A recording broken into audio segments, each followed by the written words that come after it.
जीवन में अब तक हम अच्छे कार्यों में संलिप्त रहे, हम सत्कर्म करते रहे, हम अच्छा व्यवहार परिलक्षित करते रहे, हम सबका सम्मान करते रहे, हम सबको आदर देते रहे, लेकिन हमको क्या मिला? हमको अपमान सहना पड़ा, हमको गालियां मिली, हमको दुश्वारियां मिली, हमको भावनात्मक स्तर पर ठेस पहुंचाने का प्रयास किया गया।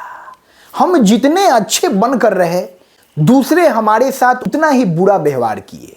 हमको समझना होगा हम किस काल में हैं, हम किस युग में हैं।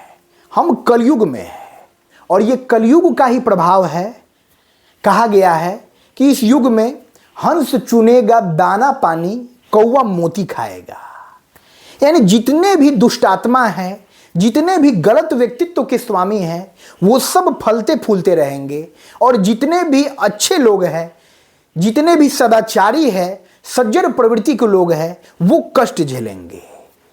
तो ये युग का प्रभाव है, ये आपकी कमी नहीं है, ये हमारे प्रारब्ध का फल नहीं है। हमको इस बात को समझना होगा और तब समझकर अपने जीवन में इस युग के हिसाब से बनना होगा। जैसा देश वैसा भेष, जैसा युग है, जैसा काल है, हम भी वैसा ही बनेंगे। हमको भीतर से खुद को नहीं बदलना है, हमको बाहर से दिखावा करना है कि भाई हम भी बुरे व्यक्ति हैं, हम भी गलत आदमी हैं, हम सदाचारी नहीं हैं, हम सज्जन नहीं हैं, हम मददगार नहीं हैं।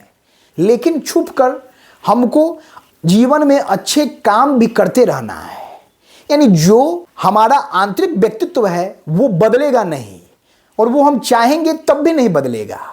एक बार जो हमारा संस्कार निर्मित हो गया है, उस संस्कार को हम छोड़ नहीं सकते हैं। लेकिन हमको इस समाज में रहना है और हमको इस समाज के छल छद्म को समझना है, चक्रव्यूह को समझना है और उस चक्रव्यूह का वेदन भी करना है।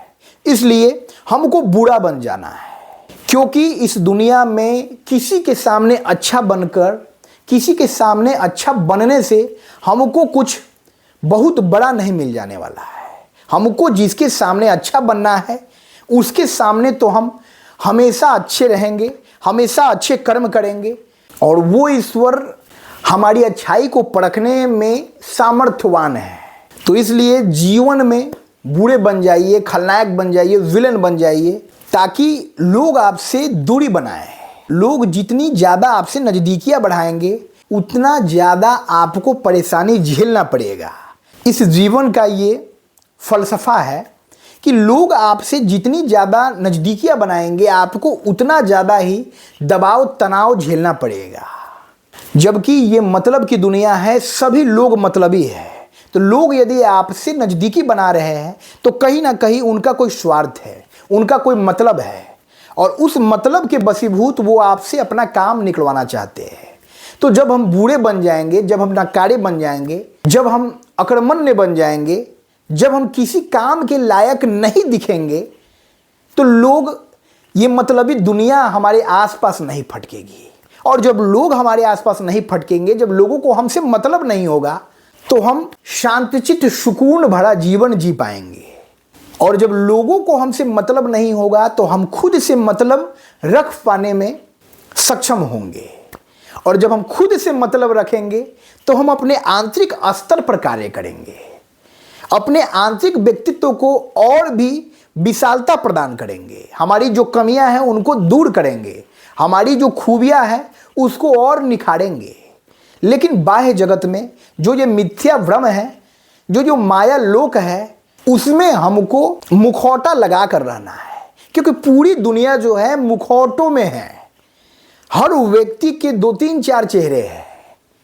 तो हमको वास्तविक स्तर पर गलत नहीं बनना है, लेकिन हमको दिखावे का जीवन जीना है। हम गलत दिखने चाहिए, हम बुरे दिखने चाहिए, ताकि हमसे लोग दूरियां बना के रहें, ताकि मतलबी व्यक्ति, मतलबी दुनिया जो है अपना मतलब हमसे नहीं निकाले। हम निश्चिंत रहे, हम सुकून का जीवन जिए और हम अपने आंतरिक स्तर पर खुद से मतलब रख के खुद पर कार्य कर सके।